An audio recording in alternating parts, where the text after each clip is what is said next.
पंच पर्वीय दीपावली का त्यौहार सभी के लिए बहुत ही महत्वपूर्ण होता है। हिंदू सनातन धर्म में सभी लोग बेसब्री से इस त्यौहार का इंतज़ार करते हैं, क्योंकि सभी लोग ये चाहते हैं कि माँ लक्ष्मी की कृपा हमेशा उनके ऊपर हमेशा बरसती रहे, उनका घर में हमेशा धन धान्य से परिपूर्ण हो। लेकिन अक्सर जब भी कई बार हम लोग पूजा अर्चना इत्यादि करते हैं तो बहुत सारी छोटी सी गलतियाँ कर देते हैं, और मैं आज के इस वीडियो में आपको बताने वाली हूँ कि आपको महालक्ष्मी की पूजा करते समय जब भी हस्बैंड और वाइफ पति पत्नी मिलकर के माता लक्ष्मी की पूजा करते हैं तो उसमें से एक कार्य ऐसा होता है जो सिर्फ घर की लक्ष्मी के द्वारा ही किया जाना चाहिए, और एक ऐसा उपाय मैं आपको इस वीडियो में बताने वाली हूँ ताकि जो भी माँ लक्ष्मी की पूजा आप दंपत्ति ने मिलकर के की है और वह पूजा हमेशा सफल रहे, और जिस मनोकामना को पूर्ति के लिए आपने ये माँ लक्ष्मी की पूजा की है ये मनोकामना की पूर्ति आपकी अवश्य हो। तो आखिर वो उपाय कौन सा है?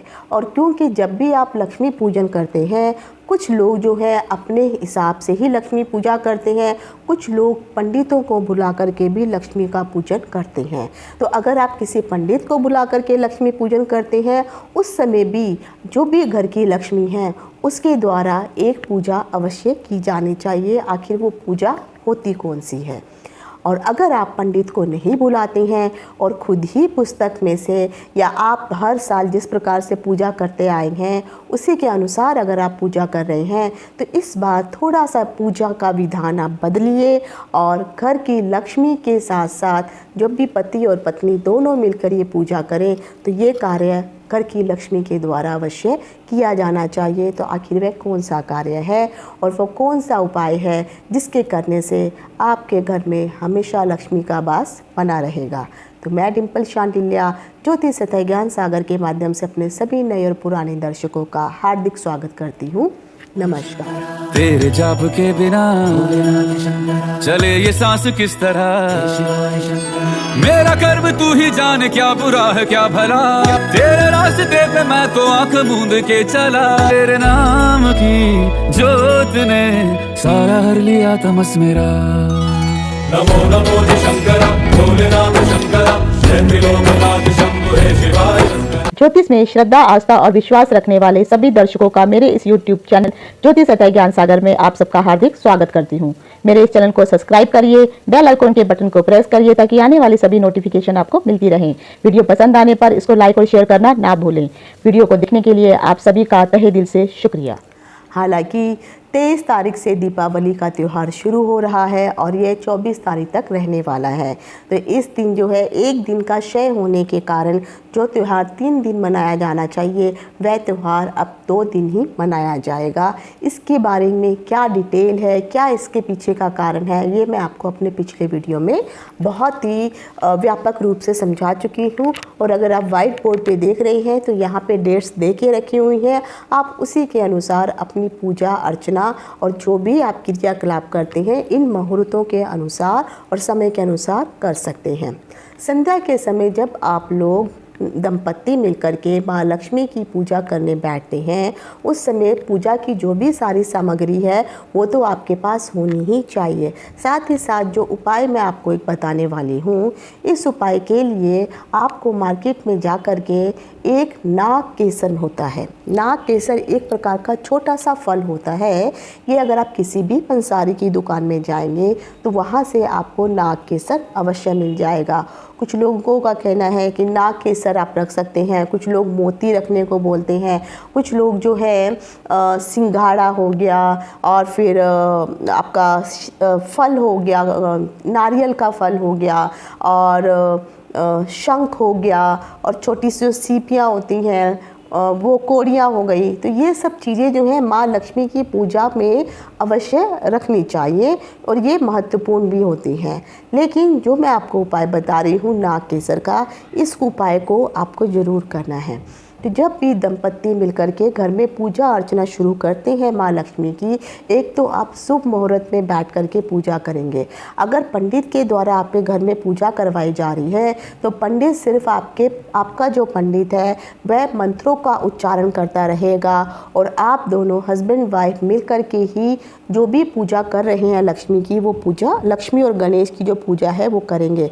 लेकिन लक्ष्मी गणेश की पूजा करने से पहले एक चीज़ का ध्यान आपको रखना है कि सभी लोग पूजा करने से पहले बही खाता लिखते हैं। खासकर अगर आप राजस्थान या जो मारवाड़ी लोग जो होते हैं, ये लोग बही खाता ज़रूर रखते हैं। तो इससे पहले जो बही खाता का जो पूजन किया जाता है, ये पूजन भी पंडित के द्वारा भी अगर करवाया जा रहा है तो उसके ऊपर जो भी आपको ओम लक्ष्मी नमः या स्वास्तिक जो भी बनाना है, ये घर के पुरुष के द्वारा ही बनाया जाना चाहिए, क्योंकि ये जो धन का जो सारा काम होता है वो पुरुषों के द्वारा होता है।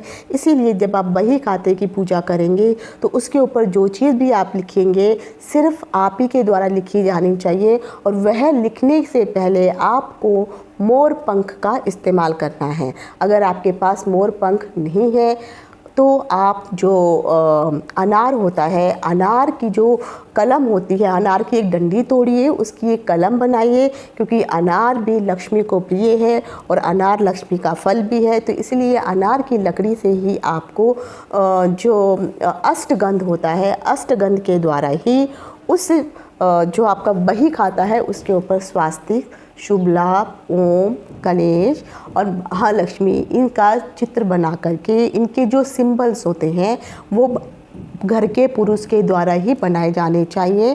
पंडित सिर्फ मंत्रों का उच्चारण करेगा। उसके बाद कुछ लोग जो है तराजू का भी पूजा अर्चना करते हैं, तो अब तराजू की पूजा अर्चना भी घर के पुरुष के द्वारा ही की जानी चाहिए। जब आप गणेश की पूजा करने के लिए बैठते हैं उस समय गणेश की पूजा सबसे पहले की जाती है, सर्वप्रथम गणेश की पूजा की जाती है। तो उस समय आप तो हस्बैंड वाइफ मिलकर के ही गणेश की पूजा कर सकते हैं। उन्हें चरणामृत, उनको स्नान करवाना, पुष्प इत्यादि अर्पित करना और वस्त्र अर्पित करना, ये आप दोनों कर सकते हैं। लेकिन उसके बाद जब लक्ष्मी की पूजा की जाएगी तो लक्ष्मी का पूजन करते वक्त हस्बैंड और वाइफ दोनों को बैठना तो एक ही साथ है, लेकिन लक्ष्मी की पूजा में जो चीज़ें भी अर्पित की जाएंगी वे सभी की सभी चीज़ें सिर्फ आपके घर की लक्ष्मी अर्थात आपकी अर्धांगिनी के द्वारा ही की जाएंगी। तो आपके घर की जो पत्नी है आपकी जो पत्नी है, आपके घर की जो लक्ष्मी है, वही माँ लक्ष्मी की पूजा करेंगी और पंडित के द्वारा जो भी उच्चारण किया जाएगा सिर्फ आपकी जो अर्धांगिनी रहेगी वो माता लक्ष्मी को वो सब चीज़ें अर्पित करती जाएंगी। उस समय आपको नाग केसर भी माँ लक्ष्मी को अर्पित करना है। याद रखिए, जब भी आप माँ लक्ष्मी, गणेश, कुबेर इन सब की पूजा अर्चना करते हैं, स्टील के बर्तनों का प्रयोग बिल्कुल भी नहीं करेंगे। ना तो स्टील के बर्तन, ना ही आपको प्लास्टिक के बर्तनों का प्रयोग करना है। सिर्फ आपको या तो पीतल का कोई भी बर्तन ले लीजिए, कांसे का बर्तन ले लीजिए, तांबे का बर्तन ले लीजिए, और अगर आपकी कैपेसिटी अच्छी है तो आप चांदी के बर्तनों का भी इस्तेमाल कर सकते हैं। लेकिन स्टील के बर्तनों का कदापि लक्ष्मी गणेश के पूजा में प्रयोग नहीं करेंगे। उसके पश्चात जब आपने पूरी ये पूजा कर ली है तब आप माँ लक्ष्मी की जब आरती करते हैं तो आरती होने के पश्चात जो भी आप फल फूल प्रसाद नवेद माता को चढ़ाते हैं वह सारी रात तक वहाँ पर रहना चाहिए। उसमें से प्रसाद का जो भी मिठाई आपने चढ़ाई है वो लेकर के जो आपके घर की जो महिला है, जो लक्ष्मी है, जिन्होंने लक्ष्मी पूजन किया है, वह सभी लोगों को बांट देंगी।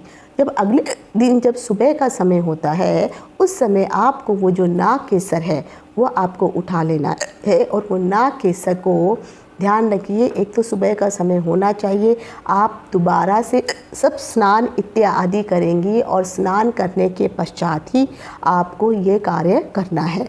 तो मार्केट में से एक शहद की शीशी लेकर के आइए और उस शहद की शीशी में जो भी आपने नाग केसर रखा था उस नाग केसर को उस शहद की शीशी में डाल देंगे। साथ ही साथ उसमें थोड़ा सा कुमकुम या जो अष्टगंध है और थोड़े से जो चावल पूजा के हैं वो आप उस शीशी के अंदर डाल करके उसको बंद कर दीजिए और उस शीशी के ऊपर जो माँ लक्ष्मी को चढ़ाया हुआ जो भी लाल धागा है तो वो धागा आपको शीशी में बांध देना है और उस शीशी को एक लाल कपड़े में बांध करके आपको अपनी तिजोरी में जहाँ पर भी आपका धन रखने का स्थान है वहाँ पर उसको रख देना है।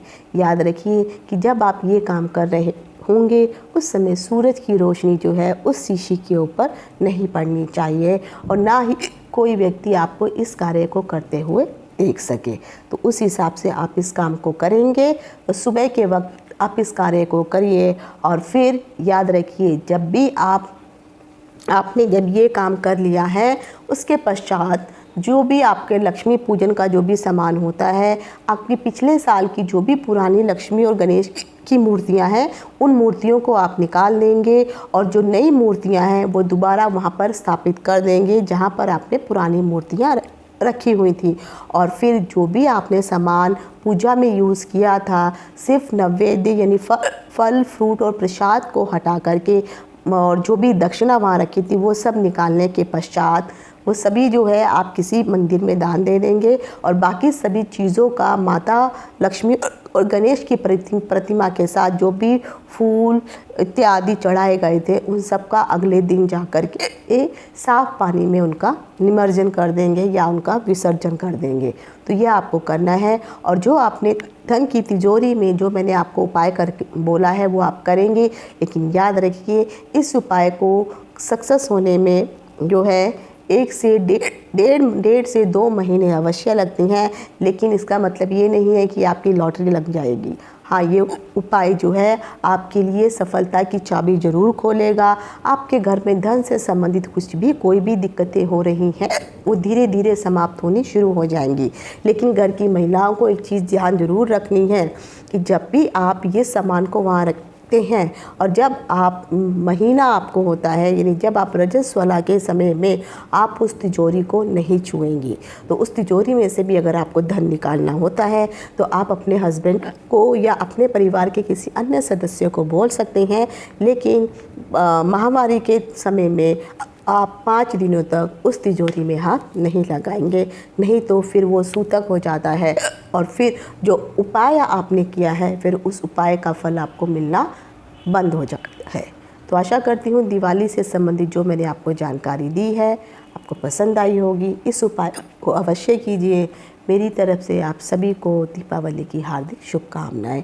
इति शुभ, नमस्कार।